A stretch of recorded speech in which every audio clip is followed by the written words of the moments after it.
Saudações, família! Sejam todos muito bem-vindos, hermanos e hermanas.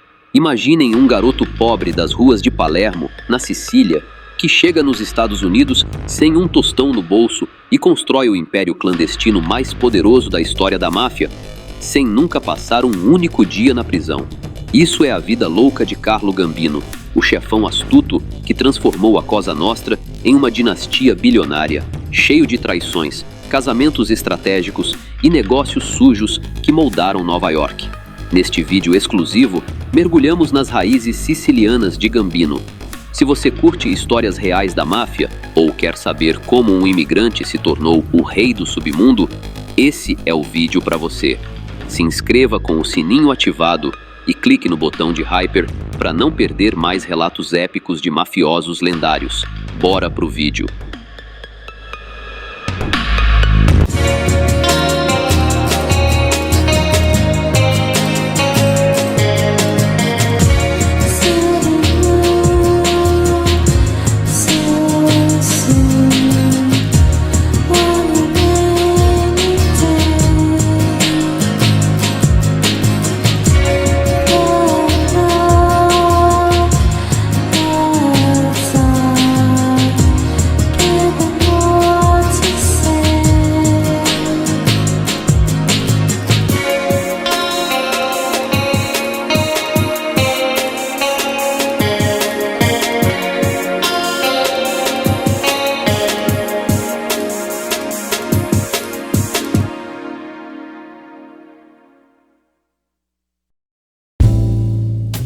Nas páginas esquecidas da história do submundo organizado nos Estados Unidos, um nome ecoa como uma sombra persistente sobre o universo paralelo das ruas: os Gambino. Nenhuma organização subiu tão alto com uma determinação feroz, cheia de luxo e pontuada por alianças rompidas. Tudo começou com Carlo Gambino, um homem moldado pelas veias pulsantes de Nova York. Sua mente era um emaranhado de planos astutos, afiados como uma lâmina escondida.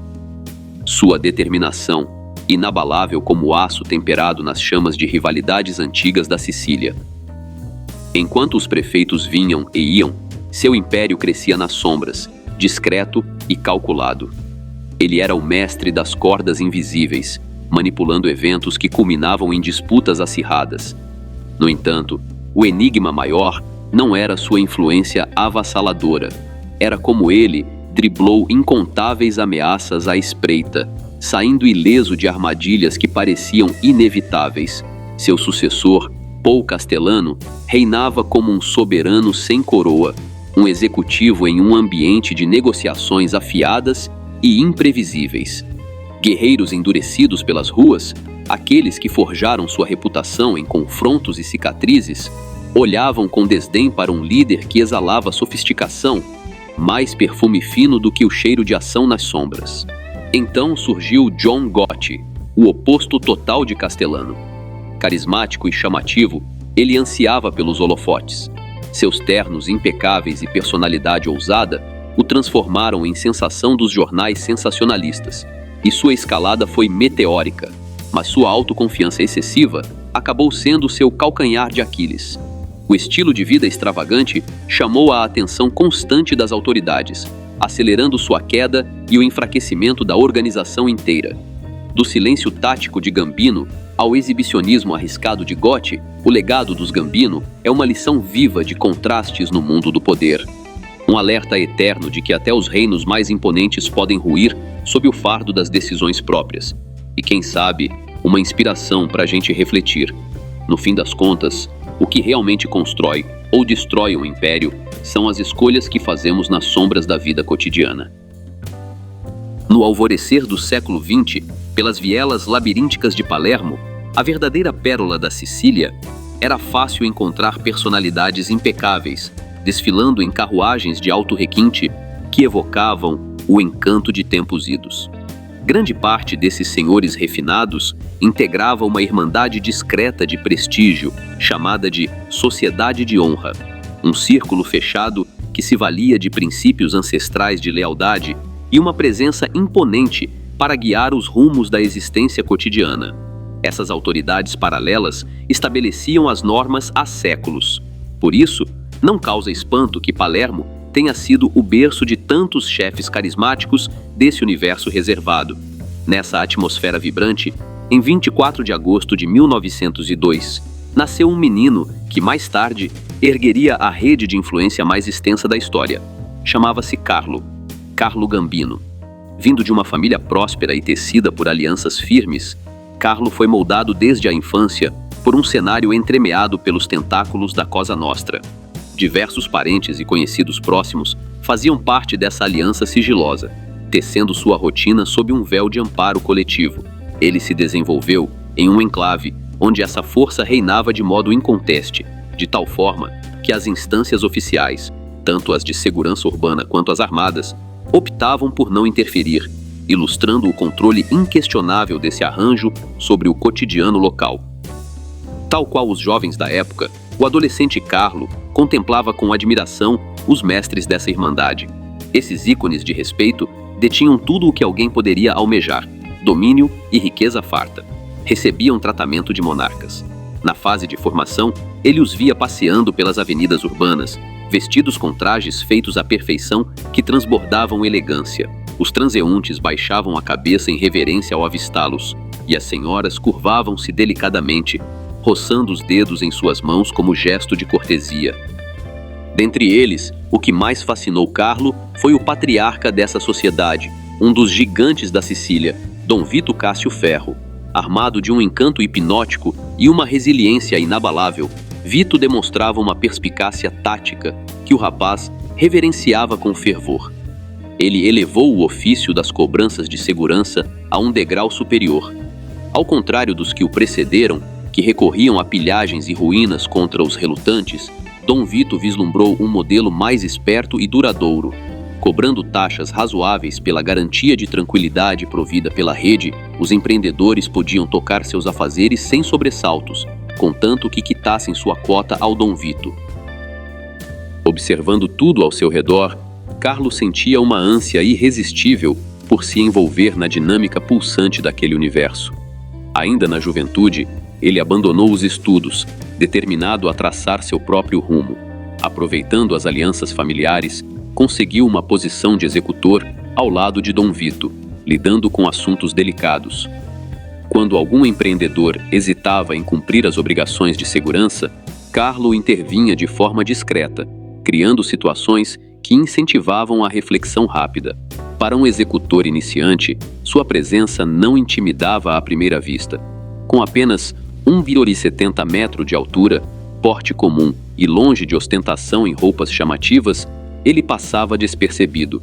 Seu único traço marcante era o nariz aquilino, afiado como o bico de uma ave de rapina, além de um sorriso astuto que se tornaria sua assinatura inconfundível. Reservado e introspectivo, Carlo guiava-se por um lema que o impulsionaria aos píncaros de uma rede de influência imensa. Preste atenção, para prosperar nesse ambiente, é preciso ser metade leão e metade raposa. A raposa fareja armadilhas a quilômetros de distância, enquanto o leão ruge com tamanha força que os oportunistas tremem nas bases. Junte os dois instintos e nada mais te alcança. Assim, Carlo demonstrou a Dom Vito e aos demais ícones de prestígio que dominava ambas as facetas. Cumprimentava todas as diretrizes com precisão implacável e planejamento meticuloso. Desde cedo, sua fama de astúcia se espalhava, uma habilidade que, na tradição italiana, é celebrada como furbizia, a esperteza essencial para navegar por empreitadas complexas. Aos 19 anos, sua dedicação incansável culminou em uma cerimônia formal de integração à Irmandade de Honra. No entanto, ventos de mudança vindos de além de Palermo começariam a redesenhar seu destino. No início da década de 1920, o fascismo ascendia como uma onda irresistível pela península italiana. Seu proeminente líder, Benito Mussolini, via com desdém a existência dessa sociedade paralela e traçava planos para desmantelá-la por completo. Naquele contexto, vários jovens da rede temiam um horizonte sombrio na ilha. O caminho parecia levar inexoravelmente à detenção.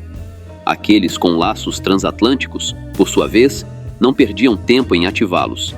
Carlo contava com um trunfo de peso. Do lado materno, os Castellano formavam um clã influente que já havia se estabelecido em Nova York.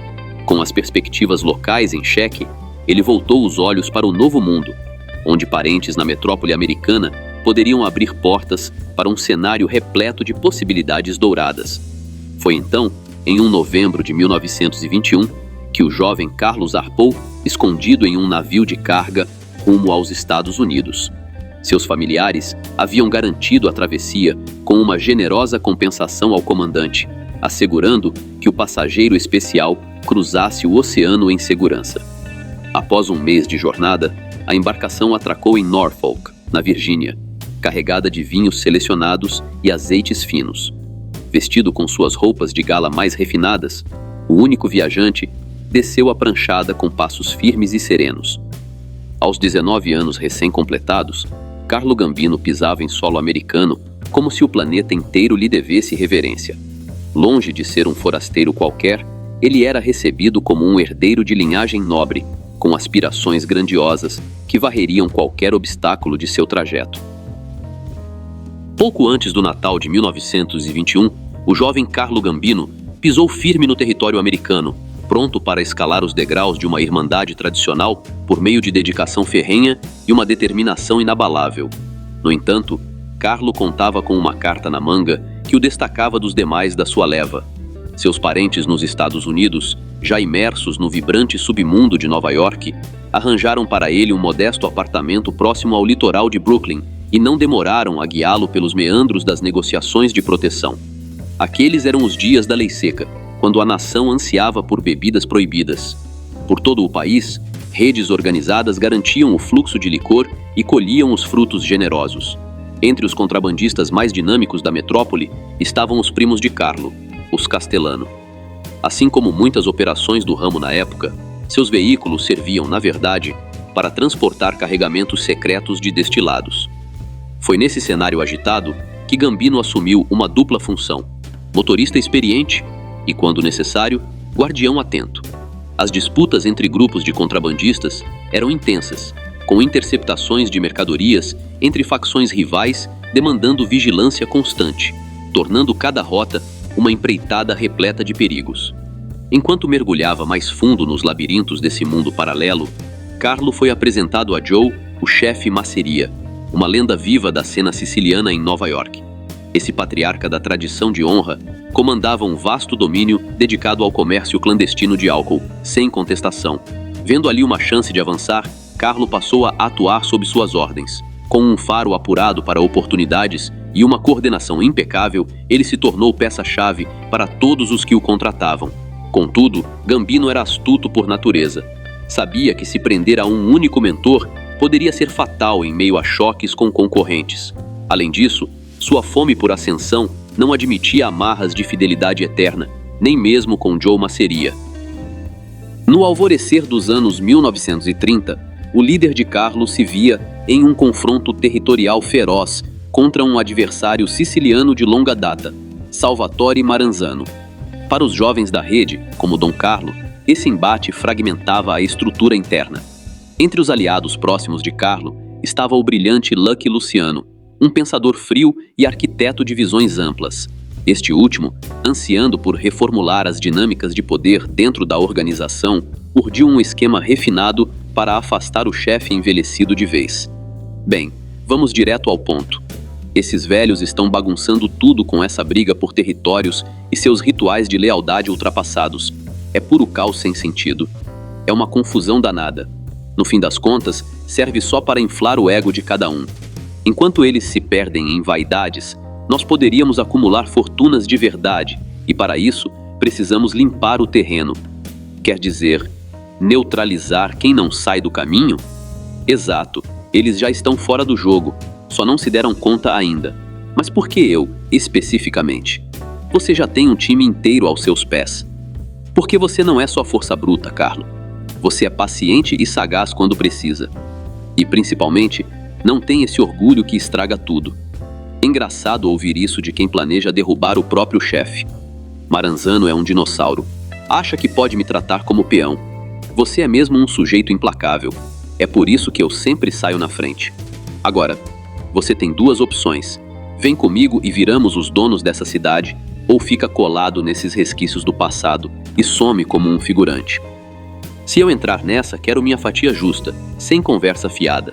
Você vai ter sua parte, pilhas de dinheiro, autoridade absoluta sobre quem quiser e zero interferências. Mas se me passar a perna, eu te encontro onde for, só para acertar as contas direito. Fechado? Fechado. Mas se você me trair, corto pela raiz e faço você engolir o arrependimento. Por que eu, afinal? Você tem os contatos, né? Acordo selado? Sim, acordo selado. Carlo, o astuto, ofereceu apoio velado ao plano de Luciano, garantindo assim um lugar estratégico para um protagonismo futuro, sem se expor demais.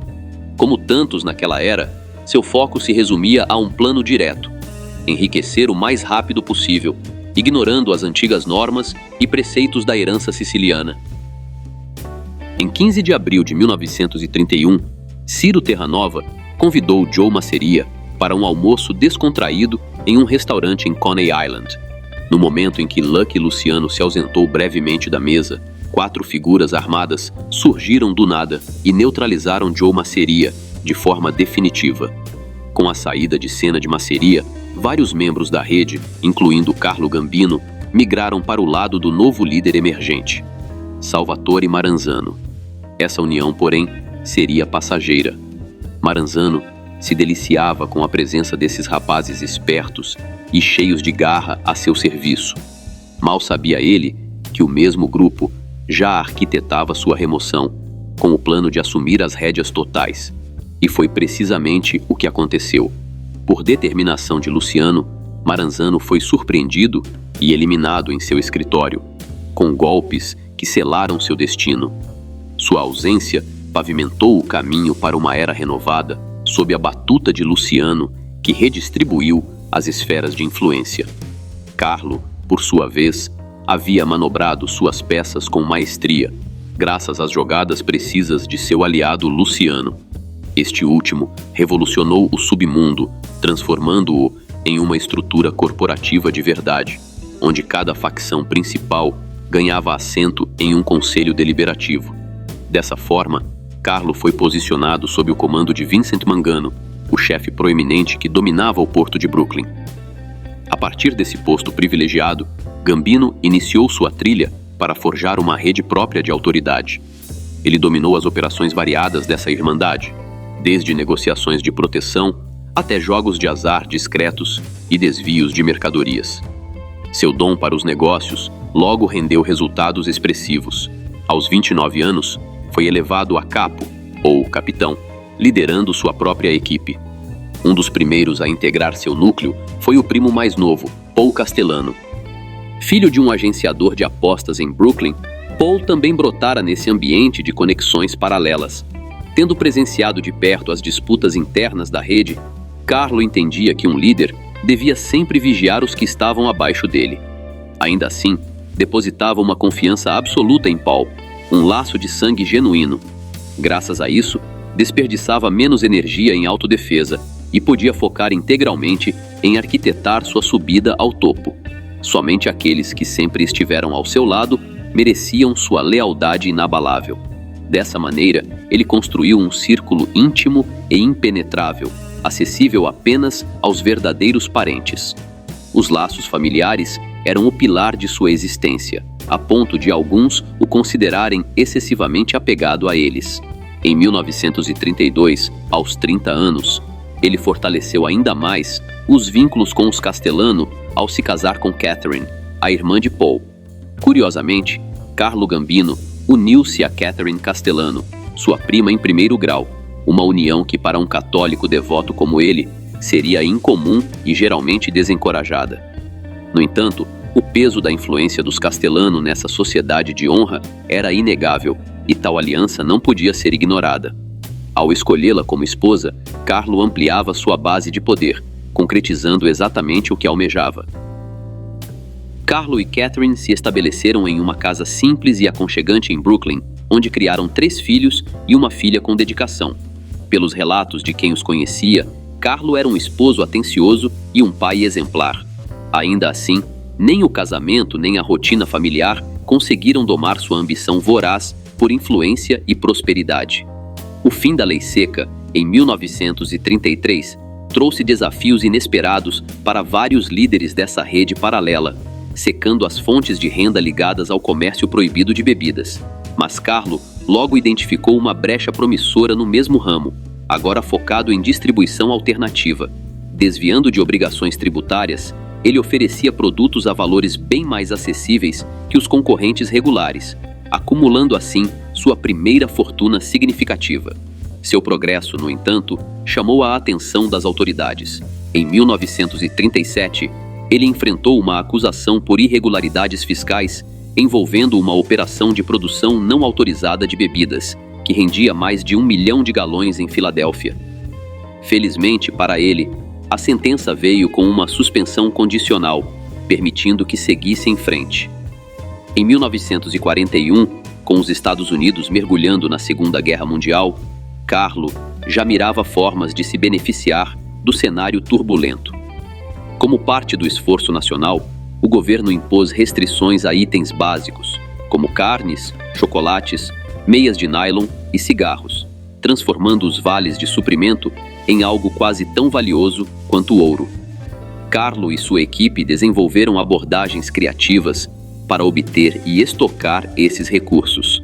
Quando as autoridades passaram a guardar os vales em instituições financeiras mais seguras, ele recorreu a contatos influentes para acessá-los de modo discreto. Não demorou muito para que ele somasse outro milhão substancial no circuito informal de trocas. Mas isso era só o começo. Carlo enxergava potencial em todos os cantos, inclusive em nichos que poucos da sua esfera exploravam naqueles tempos. Os estabelecimentos noturnos frequentados pela comunidade LGBTQ+. Ele não era habitué desses lugares e pouco se importava com sua atmosfera. O que captava sua atenção era o perfil de muitos frequentadores, advogados, médicos e outros profissionais de destaque. Naquela era, esses indivíduos eram mais suscetíveis a pressões pessoais do que nos dias atuais. Longe de qualquer apoio genuíno à comunidade, Carlo e seus aliados priorizavam o próprio bem-estar financeiro. Esses espaços serviam não só como geradores de receita, mas também como alavancas para negociações confidenciais, extraindo valores expressivos de quem temia exposição pública. Nas décadas de 1950, Carlo havia construído uma imagem sólida como um dos principais gerentes na família Mangano, mas seu caminho para o topo parecia estagnado. Em 1951, seu superior Vincent Mangano sumiu sem deixar rastros, em circunstâncias que geraram muitas especulações.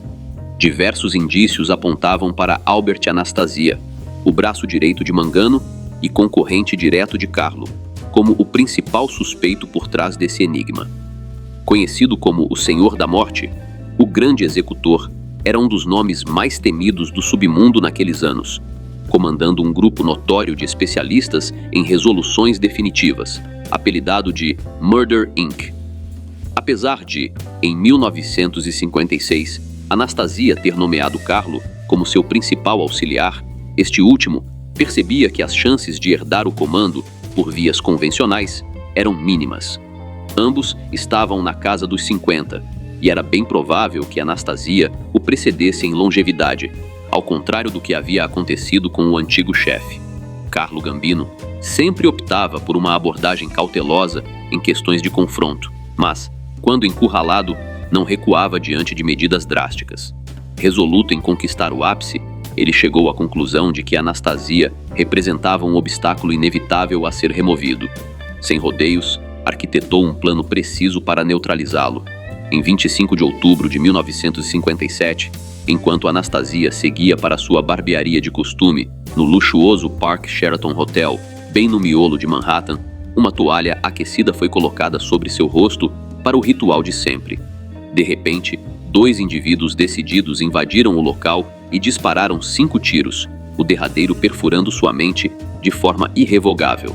A partir dali, nenhum empecilho mais bloqueava o percurso de Carlo. Ele assumira o comando supremo. Com sua astúcia afiada e persistência inabalável, Gambino erguera-se à frente da família Mangano, e em pouco tempo moldaria aquela estrutura em uma verdadeira linhagem pessoal de influência. Aos 55 anos, Carlo Gambino finalmente concretizava seu sonho maior: assumir o comando de uma rede de influência poderosa.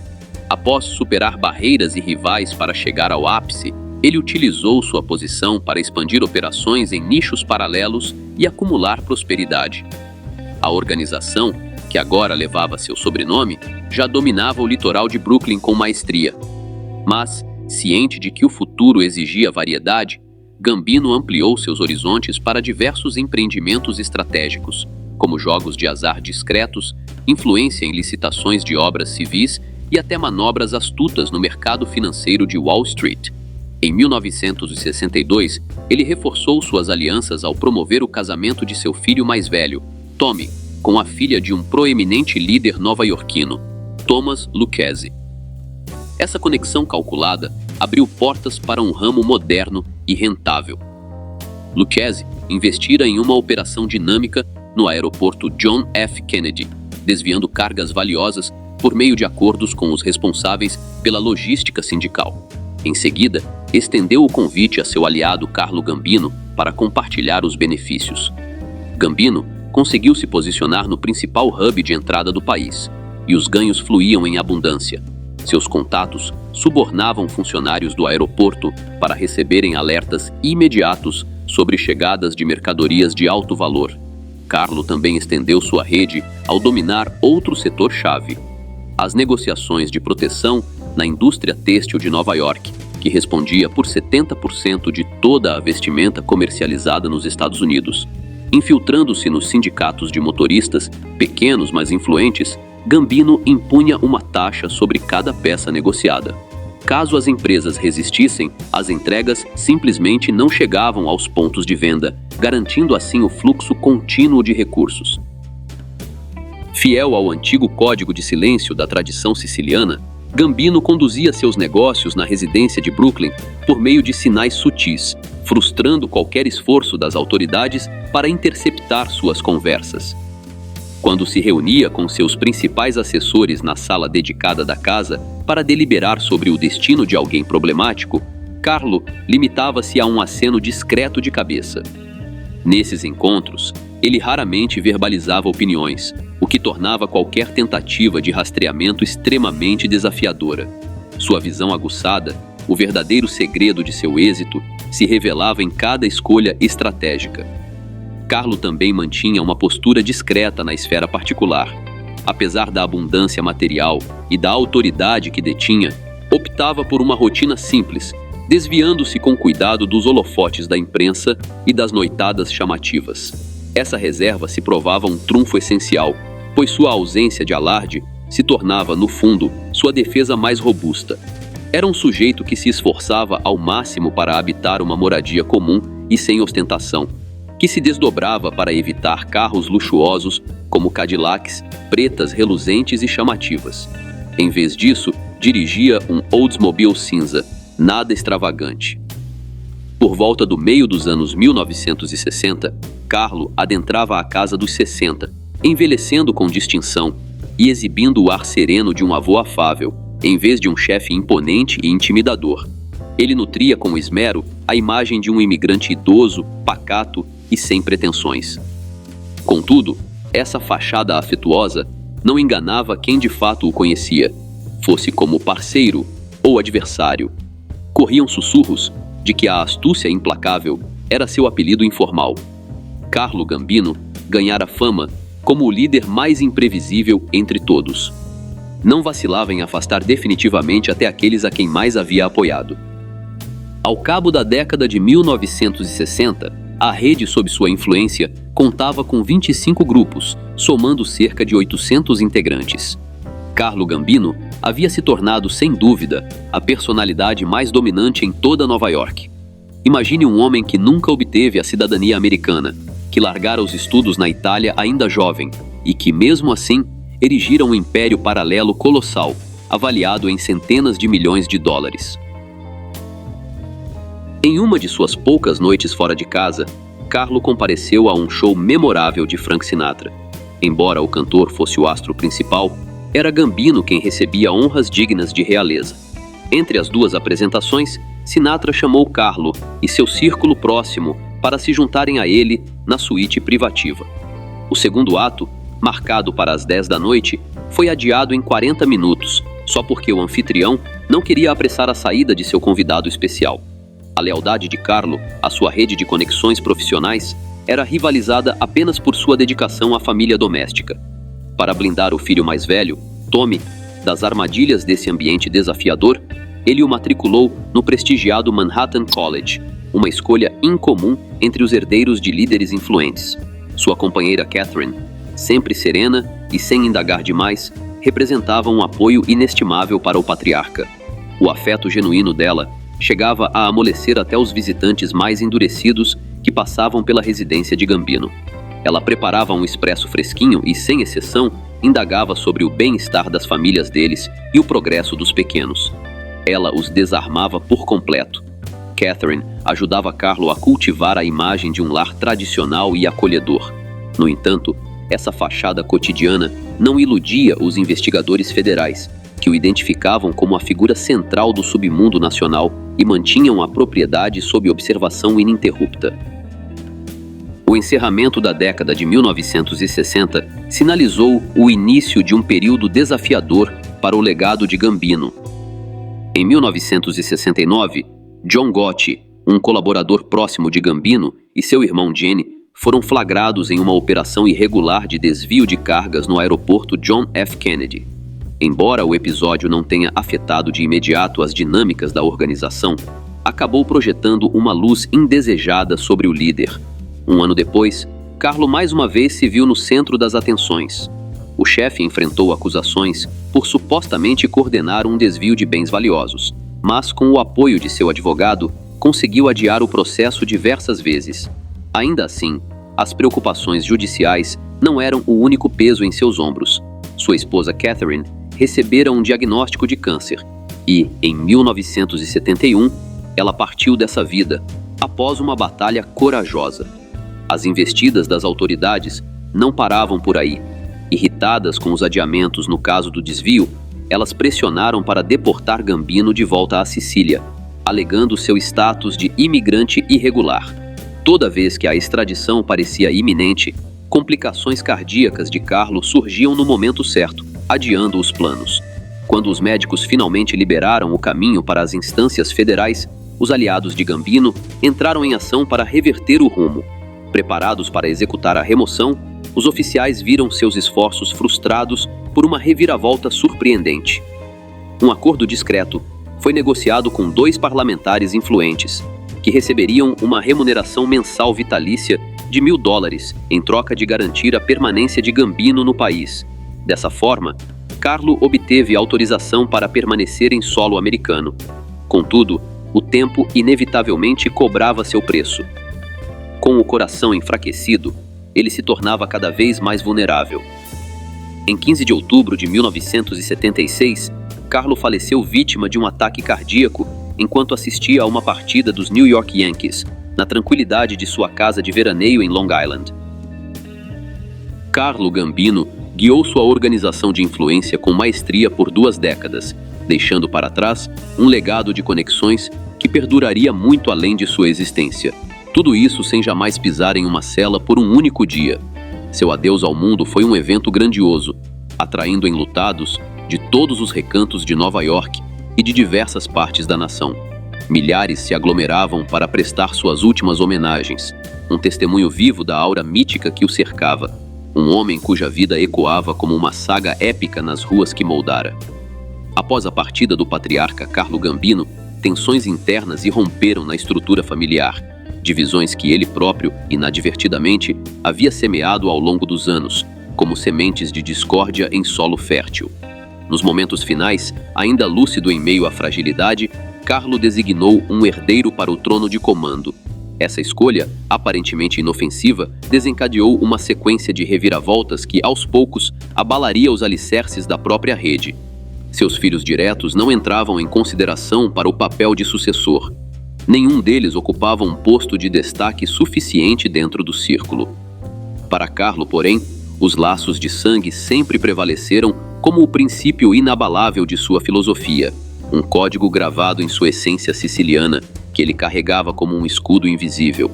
Assim, ele apontou para seu primo em primeiro grau, que também era seu cunhado, Paul Castellano. Conhecido carinhosamente como Big Paul, ele se destacava mais como um visionário dos negócios do que como um executor das sombras das ruas. Paul era um homem de mãos limpas no sentido mais literal. Nunca se envolvera em atos de violência extrema nem em práticas de empréstimos predatórios. Sua força residia na astúcia administrativa, na capacidade de navegar por acordos complexos com a precisão de um maestro. Mas, acima de tudo, Paul era família. Um elo vital que remontava a meio século antes, quando o clã Castellano, uma força imponente na Sicília, pavimentara o caminho para que Carlo se infiltrasse e prosperasse no agitado panorama de conexões paralelas de Nova York. Agora, em um gesto de retribuição profunda, Carlo honrava essa dívida ancestral. Por fim, retrospectivamente, era uma decisão que carregava o peso de um erro fatal.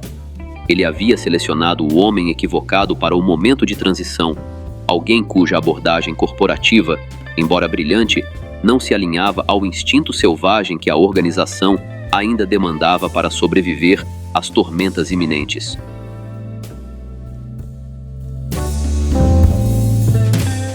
Salve, família! Chegamos ao fim dessa jornada insana pela vida de Carlo Gambino, o rei das sombras que ergueu um império do nada, traiu quem precisava e deixou um legado que ainda ecoa nas ruas de Nova York. De garoto siciliano, admirando os homens de respeito, a chefão intocável, Gambino prova que, no submundo, astúcia vale mais que balas. Se essa história te deixou com vontade de mais relatos reais de gangsters, traições épicas e segredos da máfia, não esquece. Curte o vídeo, ativar o sininho para ser notificado de todos os próximos episódios. E o melhor, se inscreva no canal para mergulhar nesse universo comigo toda semana. Quer exclusividades? Torne-se membro do canal. Você ganha acesso a vídeos exclusivos. Até a próxima!